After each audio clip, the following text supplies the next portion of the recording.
Okay, welcome back to the second session of the meeting.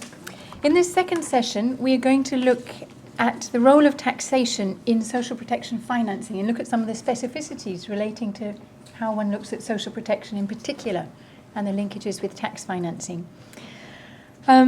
Before we start, I'd like to just mention a couple of things. One is that a very recent paper by Francesca looking at bringing taxation into social protection analysis and planning is available outside. It was just delivered after we started the session today, so it's literally hot off the presses and you can pick it up outside after the session if you're interested. And she goes into a lot more detail on several of the issues that we've covered today in this publication. That's the first announcement. And the second announcement is hello and welcome back to the people who are with us online that we can't see with us. We'd just like to remind you that you can join the online conversation as we go along through hashtag ODI Social Protection and also using our Twitter handle at ODIDev. And please do send through questions and comments because we'll be following them as you pass them through, and then we're happy to take online questions at the end of the session. So please do feel that you're part of the proceedings, although you're not here. Okay, we have a stellar panel here for the second session, who I think between them, we were doing some calculations, have almost a century of experience looking at taxation, social protection, and financing. So I think we're very privileged. Yes, perhaps that's a nice way of saying we have an old panel, but no, I mean, I think they have extremely rich experience, so I'm very much looking forward to hearing what they have to say. I'm afraid I'm going to keep them very strictly to time so that we can get through the session and within the time that we have. But without further ado, I would like to introduce our first speaker, who is Ehtisham Ahmad, who is a senior visiting fellow at the LSE and also at the University of Bonn, and has more than 20 years' experience working also at the IMF. So please, Ehtisham, over to you. Thank you. Thank you very much. Good afternoon, ladies and gentlemen. I come to this question both as a researcher and a modeler, but also as someone who has dabbled in policy and has interacted with governments around the world, not just in South Asia, where I come from, but also in Mexico. I've worked in Mexico now for, since the early 80s, but also China, since the 80s, both as an academic and as an official of the IMF. And in the last 5 years, back again as an academic. And the question that one faces from the policy perspective is, how do you get tax changes, or how do you get subsidy reforms, which both involve relative price changes? And you need to actually have compensation. So the first question that arises is the popularity of the Oportunidades style conditional cash transfer. As you know, Oportunidades was brought into Mexico in the late 1990s to get rid of generalized food subsidies. And the Mexicans tried it again in 2010, and it didn't work. They tried to fix the VAT and were using the Oportunidades as compensation. That didn't work. In the IMF program with Pakistan in 2008, there was a major tax adjustment, which was fixing the VAT, energy price adjustment, compensation through a conditional cash transfer, which was the Benazir Income Support Program, which DFID has contributed to extensively. The government took the conditional cash transfer, but didn't do the tax reform. So the issue of, is tax reform driven by domestic considerations, or do countries that are strategically important, do they have a pass? And that's a question that I think was raised, and I think it's well worth thinking about.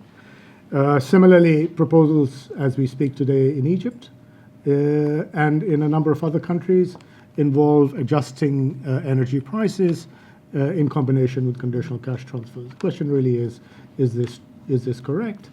Indonesia is another very good example where they did an energy price reform in 2007 with the conditional cash transfers, but they didn't do that in 2014.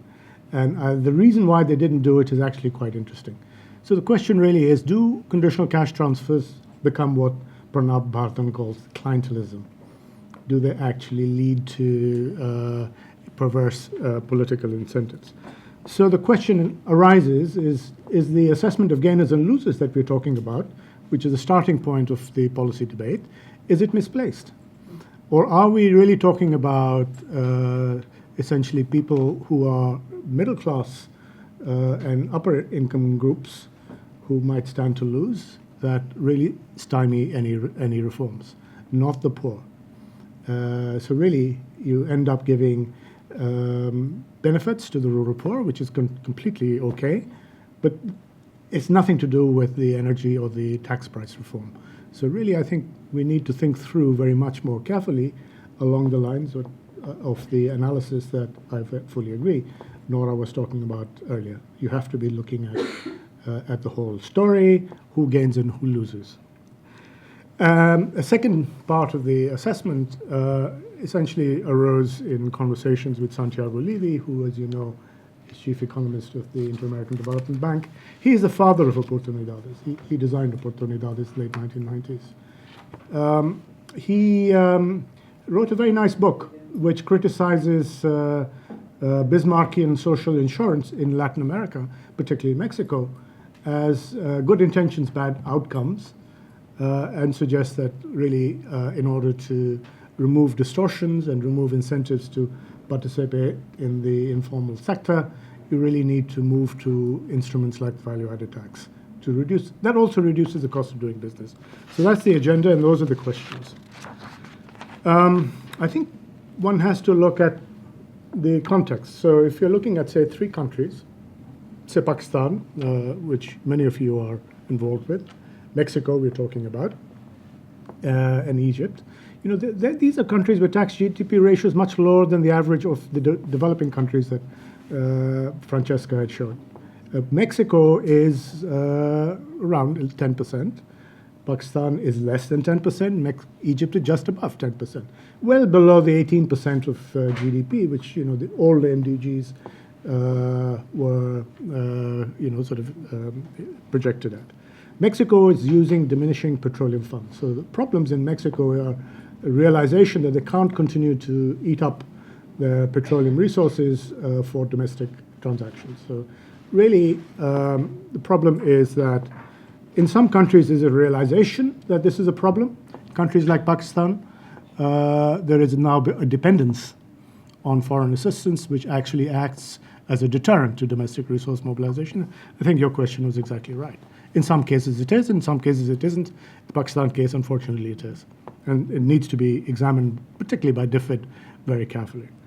So the problem has been that Mexico started with a very nice VAT in the early 1980s, and then it deteriorated, both with the VAT and the income tax, special provisions for special sectors, special investment incentives, distributional objectives, and before you knew it, the Mexican tax system began to look like Swiss cheese. And finance minister after finance minister, Gil Diaz in the late 90s, Carstens in 2007, said, we've tried to fix the VAT, we can't do it, don't even talk about it. And then Cordero tried to fix the VAT in combination with the additional resources to Oportunidades, even though they can't actually afford this spending. And it didn't work. So the question is, what is the political economy of the reform structure that leads to difficulty in the reform process? Now, if you look at the cross-country data, and I think some of the best data from the World Bank, unfortunately, even these data are misleading. And I'll tell you why. In each of these countries, it showed inequality coming down in the decade beginning 2000, and poverty coming down. And this was unbelievable in a country like Pakistan, in a country like Egypt, when this was presented to the University of Cairo, March of last year. They said, you're talking about a different country. It's not correct. So really, the question is there a cause of complacency? And then if you get analysis that shows that poverty is coming down, inequality is not an issue, do you then become complacent and you miss things like the Arab Spring? And unfortunately, that's what might have happened. And the question also is, does these conditional cash transfers have an impact? What we see now in Mexico is that Peña Nieto, in his State of the Union address in 2014, said there'd been no reduction in poverty in Mexico for the last 25 years. And indeed, the assessment, I had a graduate student looking at Chiapas and Oportunidades in Chiapas. They had, and poverty in Chiapas over the last, since Oportunidades was introduced in the late 90s, has remained above 70%. It hasn't gone down. So the question is, what is this doing? Then again, there are issues about resources being stolen. There were governors from Tabasco and Veracruz that stole the entire amount of the Oportunidades in 2012. So there are issues about what it is that you're looking at when you're looking at the fiscal data that shows spending on Oportunidades that actually didn't happen or might have happened but is leading to arrears. So really what you're looking at is inequality and spatial gaps. So really what one needs to focus on, and Mexico did this in 2013, is to look at employment and employment generation and incentives for employment. And really what they emphasized in the 2013 reform, which is different to what they did previously, was looking at the VAT as a means of stopping the cheating. I'll come back to this because it really is a different interpretation on what informality is. However, they have an incomplete agenda. They have not addressed the subnational and multi-level issues because they could not. Videgaray cannot tell the states what to do. It's a constitutional issue, but they can move the discussion in that direction. And again, tax reforms in a multi-level context, in the Handbook of Multi-Level Finance, which I've just published, you might want to look at. So the method that we're using essentially is a research project which generalizes work done by Tony Atkinson, Mervyn King, and Nick Stern, using the cross-section time series of cross-sections for the UK, building tax benefit models to look at public policy in the UK. But what we're doing in this is extending this looking at informality and more dynamic interactions across taxes and between taxes and social policy. One of our case studies was Mexico.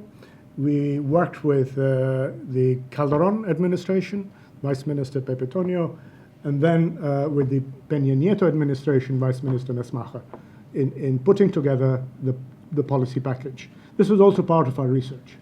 We had Pakistan as a case study, which we had to drop because there was no interest on the part of the government to entertain a tax reform agenda, even though I represented Pakistan on the IMF board and we negotiated the 2008 program. They were not serious about the tax reform. That's why I quit. They were not serious. And then we have Indonesia as another case study looking at energy price reform and bringing in initially the conditional cash transfer, and why in 2014 they did not. With the major energy price reform, they're rather focused on universal healthcare. Again, it's all to do with incentives and incentives to participate in the labor market. So these are three case studies. They're forming part of a book which I'm working on at the moment. So if we start off with the World Bank data, essentially what you're looking at is effects on household under different circumstances. Again, this is in keeping with the models that Nick Stern and I had built, and incentives facing producers. But then you also have to look at incentives for rent-seeking politicians, and that's new. So really, how and why do people cheat, and why do they continue to cheat? So that's the question. So if you're looking at inequality, you have genies coming down in each one of these countries. However, the Mexican data, household data, and the Mexican poverty line showed it constant. And in Egypt, also the national data set suggested that poverty was going up, but the inequality, according to the same data set, which was generated with the help of the World Bank, showed inequality coming down, and nobody believed this. What the World Bank did was what Piketty and others do, which is to fit a Pareto tail on this distribution. Unfortunately, you just can't fit a Pareto tail. Where do you get it from? You need the variance on the tail. Typically, you take data from the income tax returns. No point taking data from the Egyptian income tax return, so you have a problem at the upper end. You also have a problem at the lower end, which is where the poor are. That's the informality. Essentially, you have this. You have 4 million people in Cairo living in the old graveyard. If you have households living in an old graveyard, how do you sample them? They don't form households. And then you get the World Bank report saying, on poverty and inequality in Egypt, well, there's no poverty in urban Egypt or in metropolitan areas. What about these people? There are 4 million of them in Cairo. Or that there is no mobility from the rural areas to urban areas. Where do these guys come from? They weren't born from the dead. They're live people. They're living there. It's 4 million people. So, missed out. So really, you have a problem if you're looking at both labor force. If you're looking at migration, if you're looking at tax policy, you're looking at the design of public transfers. So really, more pernicious from our perspective is the informality at the upper end. And this is something Santiago Levy pointed out, that even the largest firms in Mexico are cheating. They're hiding transactions. They hide transactions not just to hide the payroll tax, but also, and more importantly, the income taxes. So you have hiding wages, you're hiding profits, and how do you do it? It's because your tax system is full of holes. So these are the good intentions. You put the holes there to encourage investment, for distributional reasons. They don't encourage investment. They don't actually lead to better outcomes. For example, in the Pakistan case, the governments for the last 25 years are able to give exemptions by name. Miss Bastagli tomorrow can import a Mercedes-Benz duty-free. It's very nice if you happen to be a friend of the finance ministers. Or that you don't have to pay income tax. Or that you will get an exemption not just from customs but also from the value-added tax. So you've got essentially rent-seeking of enormous proportions. So as I said, it doesn't do very much for generating revenues. The C efficiency of the Mexican VAT and the C efficiency of the Pakistani VAT are about the same, about 0.25, which is about the worst in the world. And these are countries that have been running them for the last 30 years. So there's much experience on how to do it. So the question is actually, how do you do it? So really, there's been a question about inequality. There's a paper by Kanbur and Keen, which says you don't actually have to worry about informality. No, it exists. Don't worry about it. But what's the policy prescription that comes out of the IMF? Large taxpayers. You get the large taxpayers, you don't have to worry about the rest. But which are the honest large taxpayers? And how long can you remain honest if your colleagues are dishonest? You'll be out of business before you can say Kanbur and Keen. So, you have to think about how the tax administration works. Unfortunately, the IMF model doesn't work in countries with informality, and we see this in Mexico.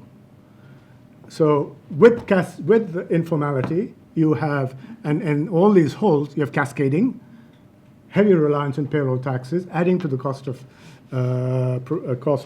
production, and evasion. So really, question is, what do you do about it? So coming back to tax policy reform in general, and I raised the issue of people looking at welfare improving direction of reform, and that's what Nick Stern and I were trying to do. It's actually applying optimal tax theory from the status quo. So you're building in a lot of the third best nitty-gritty that you find in countries. So really, you're looking at effects on revenues, households, incentives to produce, and new extensions are incentives to cheat. So that affects both design and administration. And then you add on the externalities question. Nick and I have a paper on the carbon tax, how you might bring it in, and also what happens to the political economy in multi-level context. So the quick recap of Ahmad and Stern, since I raised the question last time, is that you start off with the vector of effective taxes. It might be tariffs or taxes or VAT. And then you work through essentially effects on production. This is changes in demand that lead to changes in revenues, and effects on households then you have essentially, you use different inequality aversion parameters to give you a combination of policy tools, and including interactions between indirect taxes and direct taxes. So you're essentially looking at marginal welfare costs and equating whether to raise a peso from a value-added tax or an income tax or both. It's a combination. So essentially that's what you're doing. And this is an estimate of applications of the Ahmad and Stern model done by Musgrave and Seade for 1986. And again, you know, if with different inequality aversion parameters, you get different results. If you have an Atkinson index of 0, that means you're treating a peso to the poorest the same as a peso to the richest. You want to tax food, particularly primary food, basic food. However, it changes when you move to higher inequality aversion, and it sweeps around very quickly. So the result from this is that you want to exempt, if you can, basic foods. I mean, this result was there 30 years ago, so they knew that. And then again, this was picked up by Urusa in 2000, I'm not pronouncing it correctly, this paper in 2005. It's 20 years after the initial estimates for Mexico, and it gets the same result, except for education. But the education answer actually is quite interesting, because who consumes education in Mexico? It's the rich. And pays for it. The poor don't pay for education. They go to free schools if they can get it. So in a consumption basket, it doesn't show up as an expenditure. 1 minute. Okay, let me just talk, since I haven't even got to the main body of the paper. So really, let me show you how the cheating worked in Mexico. So this is the Kanbur and Keen proposal. You focus only on the large taxpayer. Trouble is, even the large taxpayers were hiding transactions, both with people below the threshold as well as other people who are also hiding transactions. And then you get the question that the gentleman asked, is the maquiladora sinkhole. Maquiladoras were meant to be a free trade zone on the border of the United States. They had income tax exemptions, and they also got a value-added tax exemption. So basically what they were doing was combination of import fraud, export fraud, and carousel fraud. All this was happening. They were not generating revenues. They were not exporting because the goods were being exported into Mexico. And this was a big hole. So what did they do in 2013? Before I get to that, this is the overall result. This is very difficult econometric work. I'll just say that the blue is what was declared to the tax administration in terms of their profit distributions. The red is what shows up in the INEGI economic census. So everybody's cheating, basically. So what did they do? Well, and of course, the net result is a poor revenue performance. And if you look at before and after tax, the Gini coefficient, this is from Hacienda. This is work they did in the assessment of the reforms. And then what they brought in was a combination of policies, not just VAT and Oportunidades. They brought in the VAT, they fixed the income taxes, they brought in a carbon tax, they fixed the customs duty. So the 9 taxes, no compensation. They abolished Oportunidades to 14. So basically what they were doing was playing off gainers and losers within the tax system. Very nicely done. They did bring in one policy measure, and this is, again, if you're looking at the theory, Atkinson et al., they brought in a basic benefit, which is a minimum pension for those people who don't get any other source of pension. So that's what they did. So there's a whole discussion about what actually happened, and then extensions to subnational level, which is where you get a correspondence between social policy and taxation. I don't have time for that. It's in the handbook. So I'll just move very quickly, and then of course these are some estimates for Mexico. Then disincentives and incentives for subnational government. I come to conclusions. Really what you have to do is to think about how informality affects both the policy design and institutions. You can get good intentions leading to bad outcomes, and not just for the payroll tax, but also for the VAT. And also really emphasizing what was said in the first session, don't look at the VAT in isolation. You're looking at the VAT and interactions between the VAT and the income taxes. And then you may actually use equalization transfers as in Chinese case, but the importance is the use of the monies. What are you doing with the money that's generated? And in the Chinese case, very, very interesting, they had no compensation, but they put the money into investment. And they grew at 10% per year for 20 years. So the multi-level issues, the national level, you look at efficient generation of funds for revenue and stopping the cheating, for financing education, health, and public investment. And at this local level, you're looking at control of the rates, not necessarily administration, for better governance.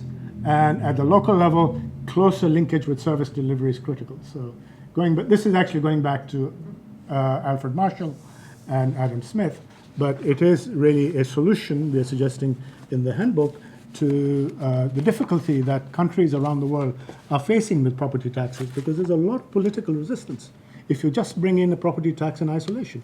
But if you make that as a payment for local services, the politics changes. So really it's a plea.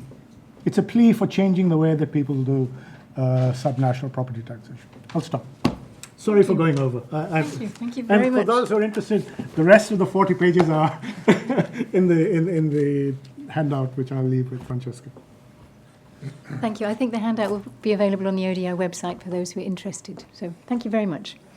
I'd now like to hand over to my colleague Fabio Duran Valverde, who is a senior social protection economist at the ILO. He's been working in this field for 24 years, during much of which time he was a government advisor to the government of Costa Rica, but he's also worked with many different multinational agencies over the years. And I'll pass over to you now. Thank you very much. Thank you. Good afternoon. First of all, I want to thank the ODI for the invitation to participate in this important activity for us. The ILO is very important to have these spaces for discuss, present our visions, share information, etc. Thanks as well to Francesca as well for the invitation and good attentions. The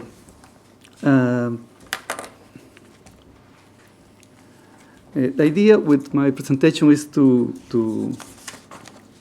talk about the role of financing, the role of social contributions in terms of social protection financing. Okay. Well, I will start my presentation talking about the ILO approach to social protection, very shortly, very briefly. Second, strategies for fiscal space expansion. And then I will talk about the role of social contribution for financing social protections and some linkages with other policies. And then I will show briefly, rapidly, some recent trends and social, especially with social contributions, focus on some developing countries and mainly in Latin America, which is my field of work and the countries I know the most. I will finish with some ideas, remarks, conclusions, etc. Well, the starting point of my presentation is this that we call the ILO approach of the social protection floor, where the basic idea is that we can see social protection systems as comprising two dimensions. One horizontal dimension, and normally comprised of non-contributory social protection systems, or with the idea of providing a universal floor for the whole population. And a vertical dimension with the idea of progressively guaranteeing higher levels of protection for everyone. So in this strategy, the idea is we have a kind of ladder, and people can start with a base, which is we call the floor, and progressively moving to the traditional and classic social insurance systems.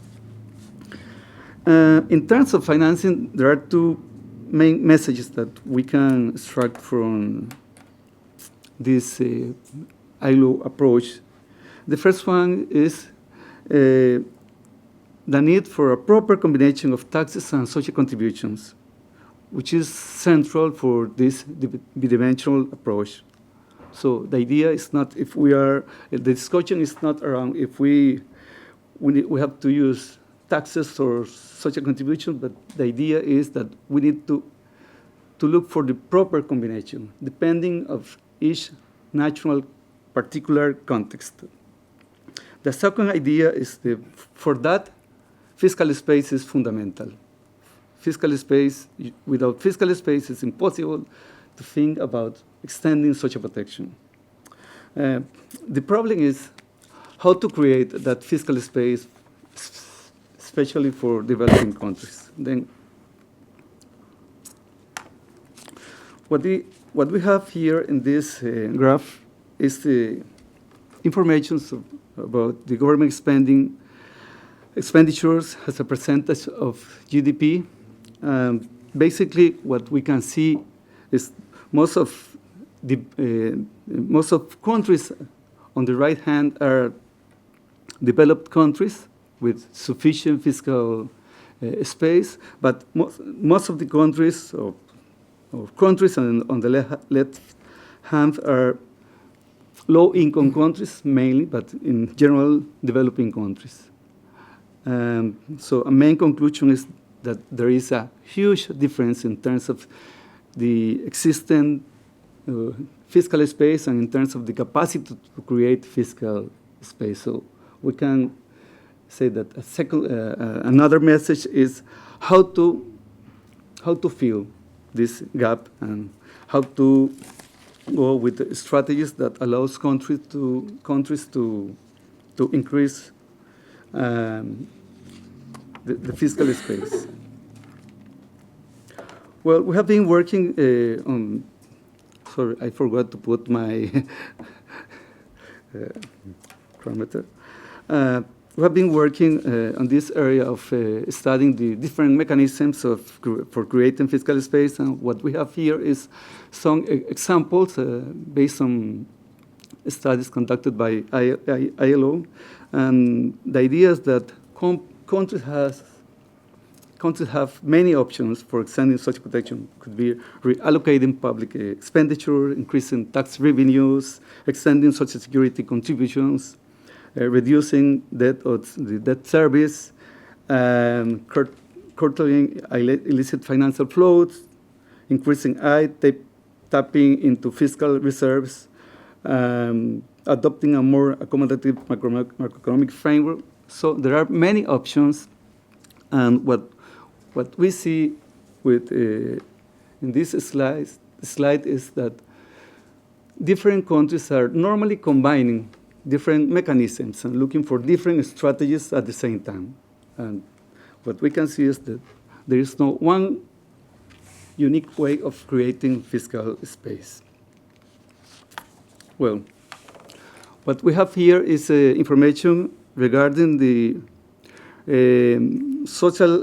rate of social security contributions to public social protection expenditure.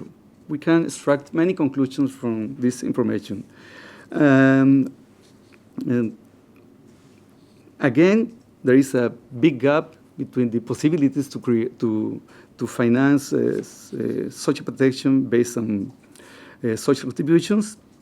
On the right hand, we have most of the countries on the right hand of this graph are developed countries, but we have some middle income countries where such contributions represent a very important part of the total social protection expenditure. For example, we have the case of Costa Rica, a country very well known for solid social protection systems and with good results in the long term. And we have many other developing countries in the right side. And this is a clear indicator that for developing countries, social contributions represent or have some important potential to create this fiscal space in terms of financing social protection. But in fact, when we see to the left part of the graph, what we see is that there are many countries with real difficulties to extend social security and social security coverage and contributions. So the problem is how to fight against these structural barriers because they are there and something needs to be done.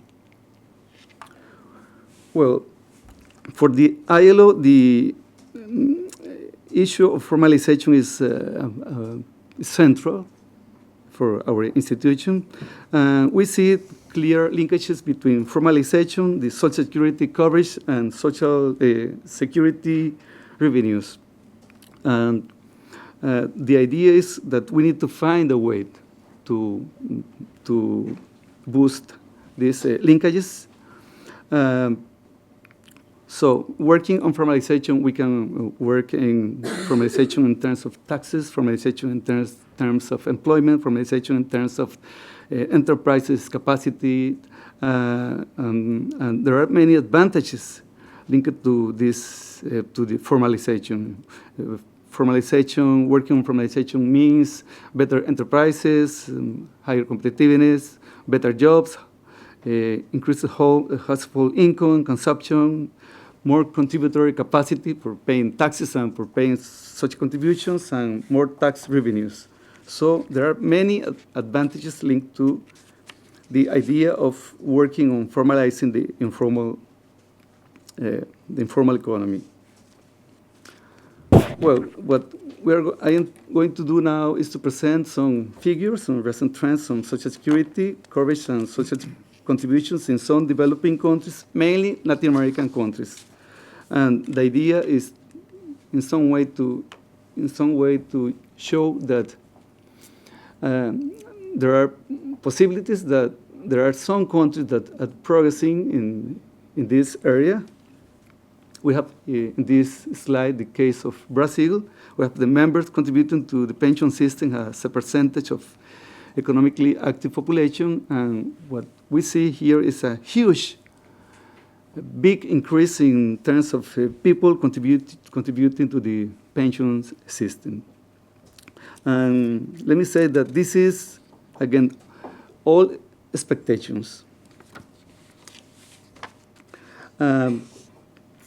An important message here is that in the case of Brazil is when we get to when we put together formalization policies with extending social protection policies, we can really obtain some important progresses. This other figure is for Brazil. In this case, the fiscal revenue including social contributions, and social contribution has a percentage of GDP. In the case of Brazil, we can see that social contributions represent more or less 30% of the total fiscal revenue, indicating that social contributions have enormous potential in terms of financing, creating fiscal space for social protection.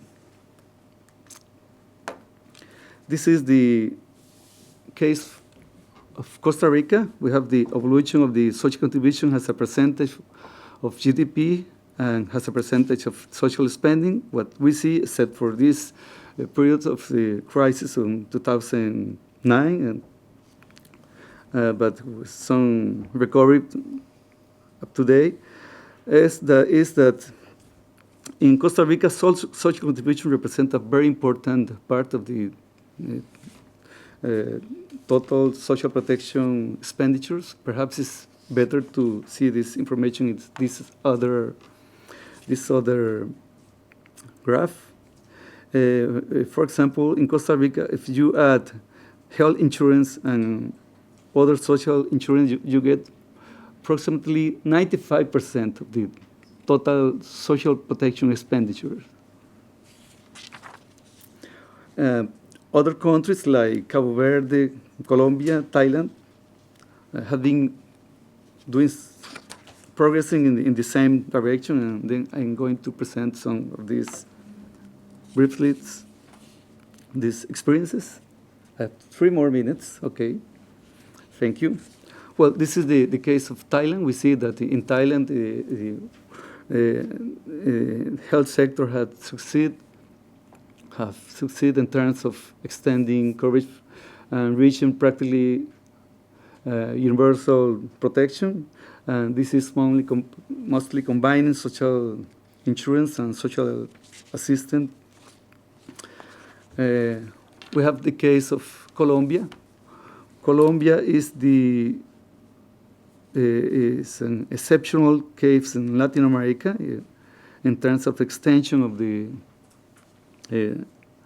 social health protection, basically combining contributory regime with the finance with social contributions with a non-contributory, which is named the Regimen Subsidiado. And in Colombia, in 2014, 96% of the total population are covered for the social health insurance, and out-of-pocket expenditure is now the lowest in Latin America, 16%, which is similar to many developed countries. These figures are for Ecuador. Ecuador is another interesting case of progress in terms of extending social protection through social contributions and through social security systems. We have a start point, for example, of 25% in 2005, and now in 2014 the coverage is close to 50% of the economically active population, which is an impressive progress for a country that traditionally was fighting for many years without any results. So something different is happening in Ecuador, evidently. Almost finishing. There are 3 countries that are working in the idea of merging social contributions with social contribution with taxes, and these are the cases of Uruguay, Brazil, and Argentina, with significant recent progress. In Argentina and Uruguay, the MONOTAX scheme, naming in Spanish has monotributo, with mono contribution, and there are many other countries considering these schemes. Some characteristics of these monotax regimes are that they are simplified taxation schemes. Combating informality, especially in micro and small enterprises. Taxes and social contributions are grouped in one contribution, well, etc. And we have here recent figures for Uruguay as a result of the extension of the monotributo.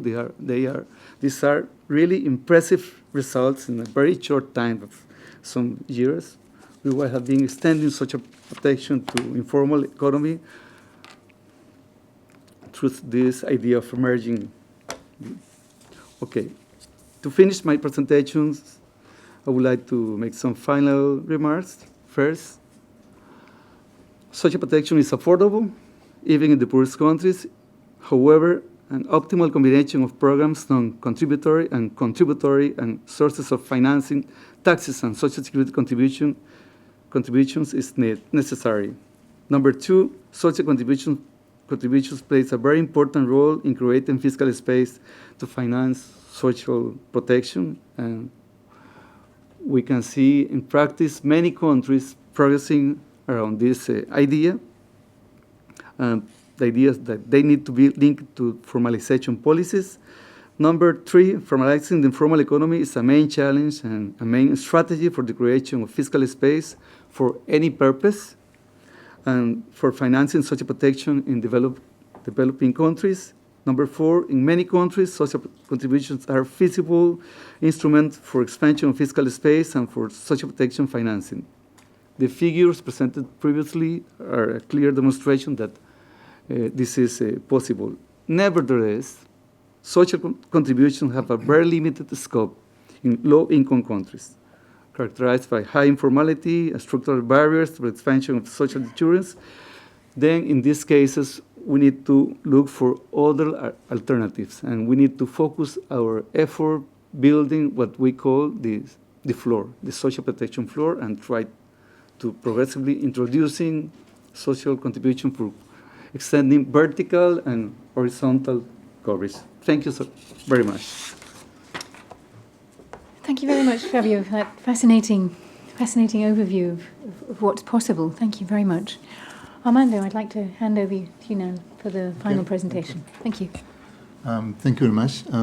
While they put the presentation up, just to say thank you to ODI and to Francesca for the invitation to contribute to the workshop.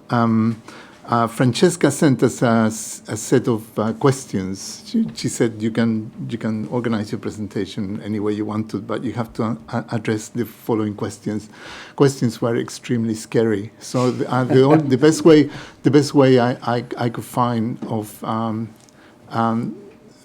addressing the questions that were set by Francesca is to discuss some recent work that we have been doing on Brazil, looking at different aspects of the Brazilian development model. One of them is the issue of taxation and of social protection. And I felt that perhaps if I could give you some insight into that kind of work, it will raise some of the more political economy issues that we need to discuss. We have been discussing in the course of the workshop, but perhaps it will flesh them in to some extent. So that is what I'm going to do. So I'm going to kind of tell you a bit about taxation in Brazil and social protection, and then perhaps raise some issues for discussion at the end of the presentation.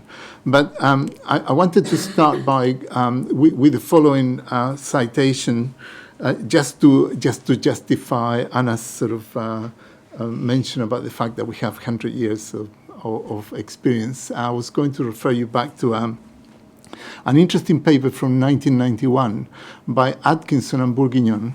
They were interested in looking at tax benefit models for developing countries and the lessons from developed countries. And it's interesting because they compare the UK and Brazil. They note that Brazil had significantly lower public expenditure than the UK. They also noted that Brazil had practically non-existing, non-contributory cash transfers, and therefore they come to the conclusion that to directly apply tax benefit models that focus on cash allocated benefits and personal income tax to a country like Brazil would be of limited use. That was 25 years ago. So I think it underlines the contribution that the colleagues in the panel earlier on are making to our understanding of tax benefit systems in developing countries. As we know, in Brazil, there has been very significant increase in public expenditure. There has also been a very significant increase in cash transfers and non-contributory cash transfers. So that in a way, the requisites that they set in 1991, to some extent, we have met. There's one thing in the quote that is important to underline is the bit about personal income taxation, because I don't think we meet that requisite in the sense that Latin American countries and developing countries do not have extensive productive, if I could put it, efficient personal income taxation. That was already raised in the session earlier on. And perhaps the challenge is that we are not going to have them. So we need to think about Plan B. And perhaps some of the discussion that I want to introduce refers to that point. Okay. Let me start with some empirical information. If you look at the tax to GDP ratio in Brazil, and if you look at it in historical perspective, you find something that is really interesting. Basically, you have two periods in which the tax to GDP ratio rose very, very fast. The first one was between 1965 and 1968. And the second one is the period after 1998.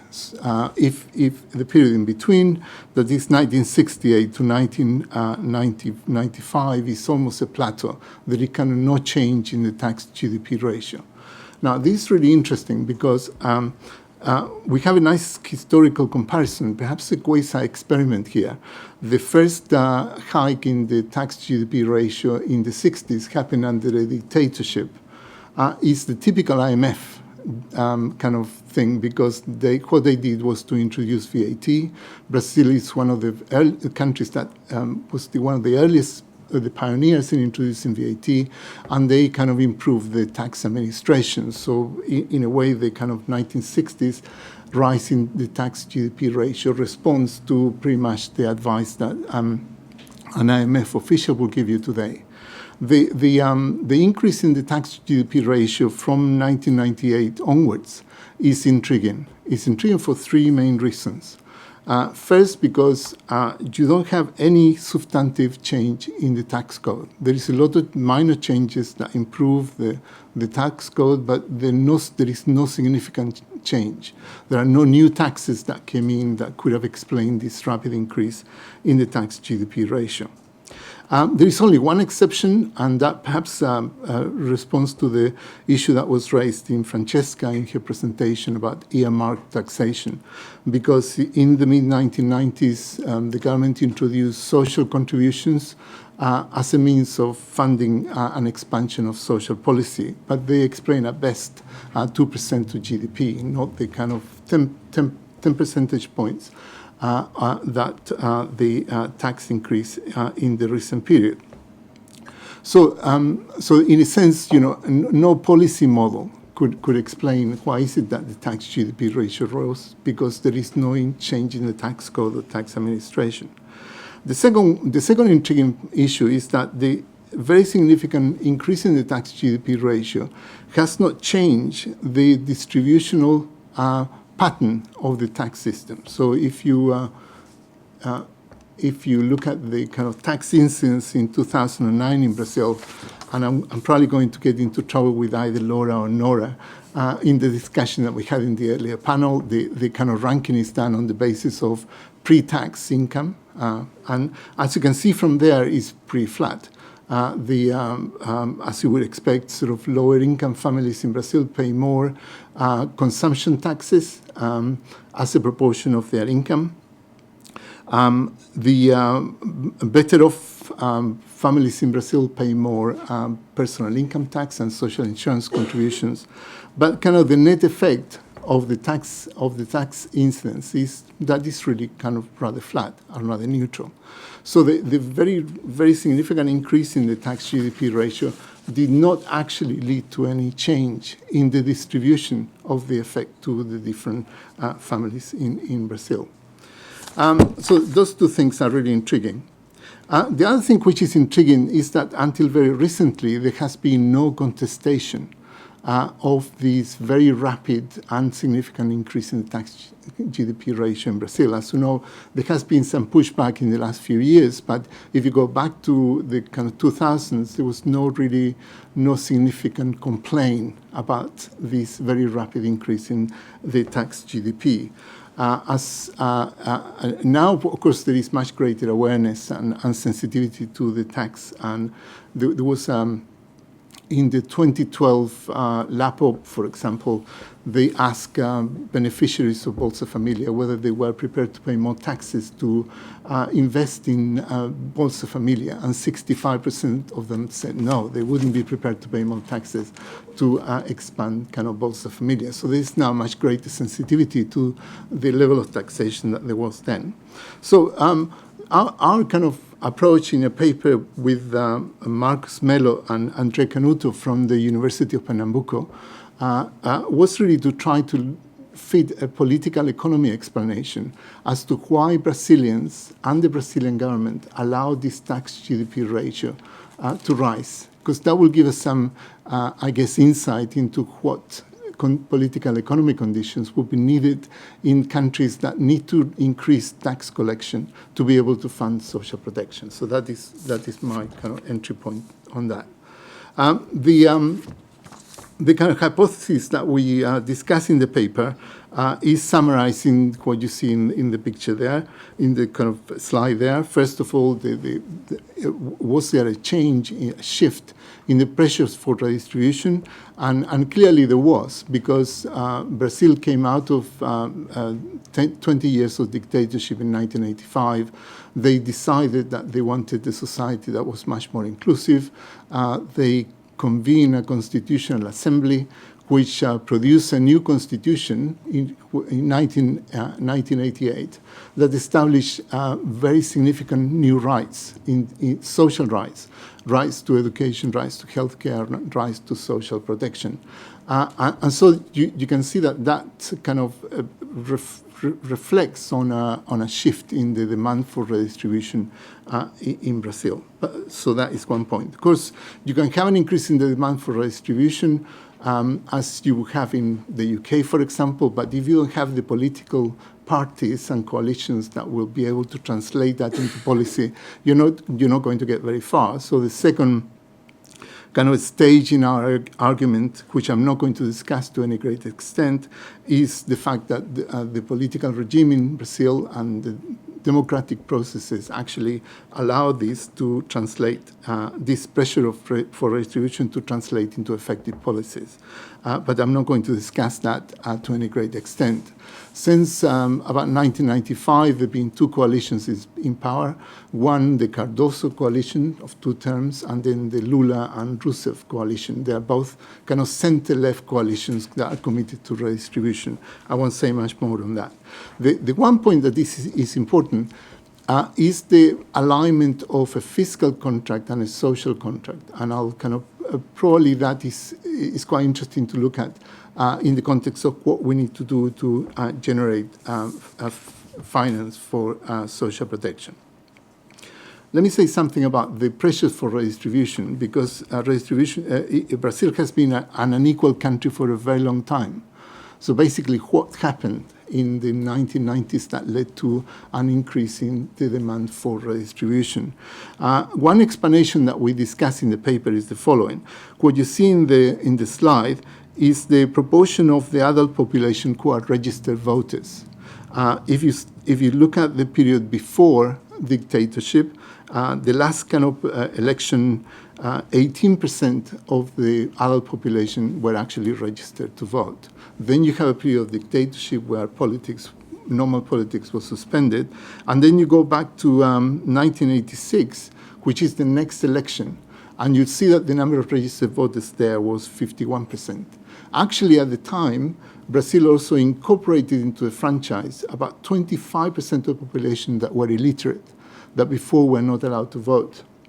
And as a consequence of that, there was a very rapid expansion of the franchise. So I think in the paper, we discussed this and we attribute the kind of shift in the pressures for redistribution to this change in the franchise. Now,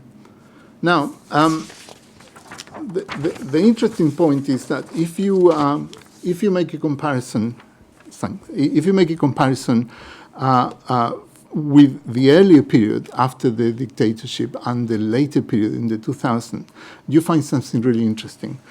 If you, for example, look at the Gini coefficient and you map it against federal social spending, as you see from the picture there, from 1985 to around 2000, there is a very significant increase in social expenditure, but with no effect whatsoever on the Gini coefficient. And it's really only from 98, 2000 onwards, which are the darker points in the slide, where with smaller increases in social expenditure, you get a much higher impact on a reduction in inequality. Of course, the issue is that the increase in public expenditure following the return of democracy led to hyperinflation.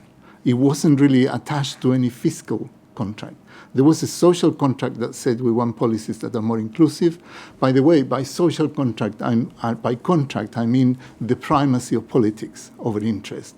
And so therefore only after the process of stabilization in the Cardoso government in 94 and onwards, that you have an alignment between the social contract that wants more redistribution and inclusion and the fiscal contract that says we need to do this with kind of fiscal responsibility. And it's then where you have this kind of very rapid reduction in inequality. One thing that is also germane to our discussion today that we consider was the following. If there were pressures for redistribution, you can understand that there would be pressures for increased social expenditure.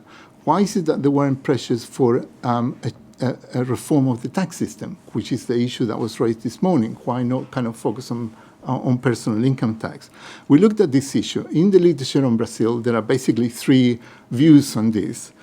One group of colleagues reckons that because of fiscal illusion, people don't realize how much tax they are paying. It was unnecessary to actually do tax reform. While the taxes were rising, politicians really had no interest in doing tax reform. The second view was that tax reform would have been politically too difficult to achieve. And as a consequence, politicians would have embarked on it and then very quickly realized that they were not going to get anywhere and they would pull back.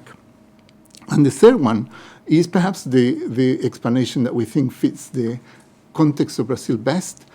Basically, politicians realized that it would be better to have an inefficient tax system, but that has high extractive capacity, as opposed to an efficient tax system where you don't know what is going to happen.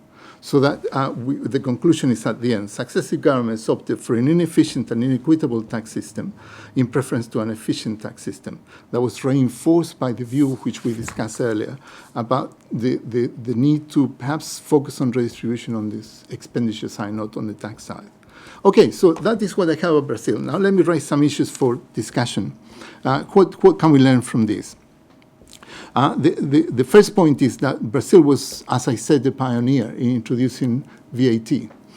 So the early reliance on indirect taxation prevented Brazil from finding the glass ceilings that, say, European countries found in the 1980s, mid-1980s, where they couldn't expand the welfare regime, the welfare state with social security contribution and personal income tax, and they had to switch to consumption taxes. In Brazil, it was already in place much earlier on.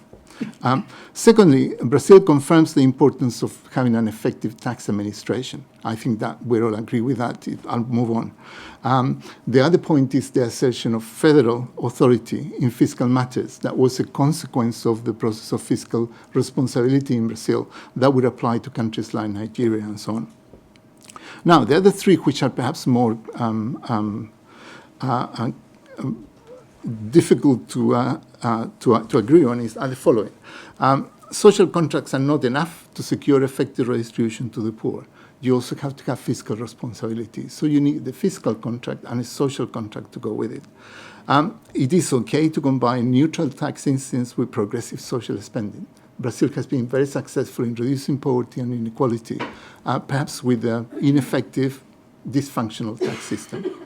And the question that Francesca asked earlier this morning, is it possible to use earmark taxation? Brazil shows that you can actually do it. It works in the sense of generating revenue, providing, of course, that you have a sufficiently strong social contract that ensures that the expenditure is going to follow from the tax revenues that are collected. That's it. Thank you. Thank you very much, Armando. That was wonderful and to time. I'd like to apologise. I didn't introduce Armando at the beginning of that session. I think probably most people here are familiar with his work. He's a professor and research director at the Brooks World Poverty Institute at the University of Manchester, so apologies for omitting that introduction. Okay, thank you very much. I appreciate the fact that everybody has stuck to time. That's very kind of you. We now have about 15 minutes 10 to 15 minutes for questions. So can I invite a first round? And given the time is so short, can I ask you to give your name, your organisation, and a lovely, brief, pithy question, please? Thank you. Nora.